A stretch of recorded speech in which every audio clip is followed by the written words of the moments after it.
Thousands of years ago, athletes were not only expected to possess great strength and speed, they were also expected to understand and nurture the arts. As part of the ancient Greek tradition of the Olympic Games, the arts played a role as important as sport in society. It was the combination of mind, body, and soul that represented the true Olympic ideal.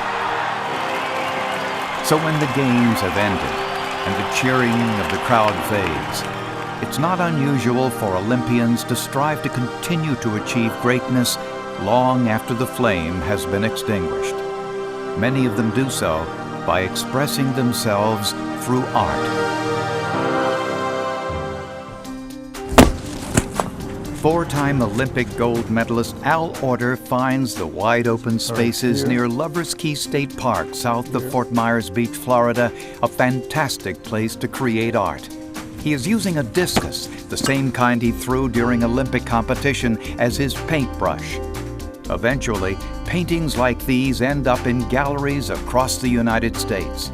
They were determined to bring the original spirit of the Olympics that included art back into the 21st century. As a result of their efforts, an unprecedented number of Olympian artists debuted a show entitled Art of the Olympians at the Alliance for the Arts in Southwest Florida. Collectively, the artists participating in the show hold 24 Olympic medals, have participated 28 times in Olympic Games, and achieved 28 world records and 33 national championships. They represent 7 different countries. There's a whole broad spectrum of people who are either sports inclined or artistically inclined, and maybe both, who are just overjoyed to have a show of this caliber from all over the world here for the first time. There's never been an Olympian show like this. The reaction by the community was overwhelming.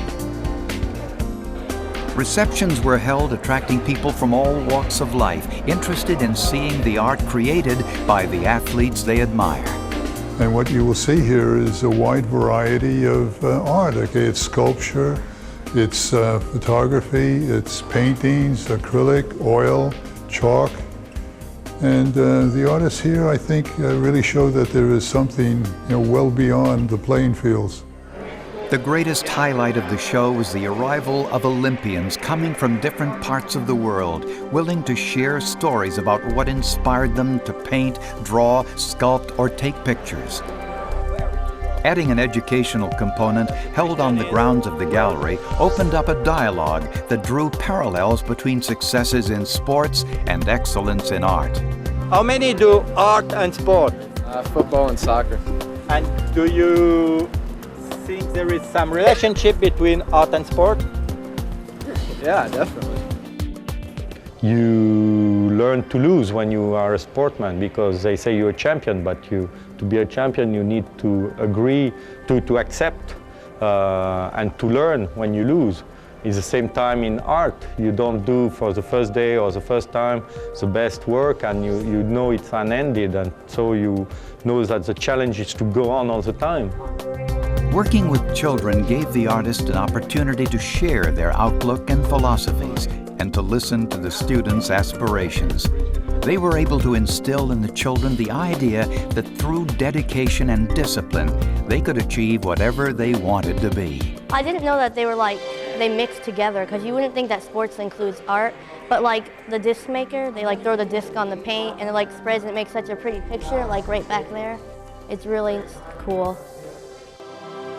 Art of the Olympians made a very powerful impact on one community by bringing together some very accomplished Olympian artists.